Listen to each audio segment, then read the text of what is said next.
এই দোয়াটা শিখে নেন, ইনশাআল্লাহ আপনার জীবনের সমস্ত সংকট কেটে যাবে। আমি নিজেও এই দোয়াটা বেশি বেশি করার চেষ্টা করি। দোয়াটা হচ্ছে, মুসা আলাইহিস সালাম একটা গাছের নিচে হেলান দিয়ে বসলেন, বসে দেখলেন দুজন মেয়ে দাঁড়িয়ে আছে দূরে, পানি নিতে পারছে না, লোকজন পানি নিয়ে যাচ্ছে, ওরা দাঁড়িয়ে আছে বেচারি।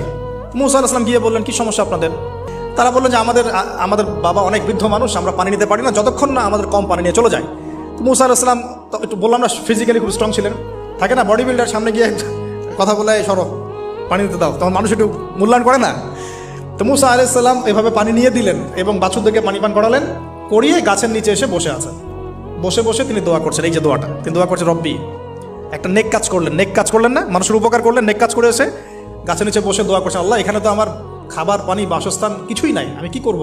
রব্বি ইন্নি লিমা আনজালতা ইলাইয়া মিন খায়রিন ফাকির, রব্বি ইন্নি লিমা আনজালতা ইলাইয়া মিন খায়রিন ফাকির।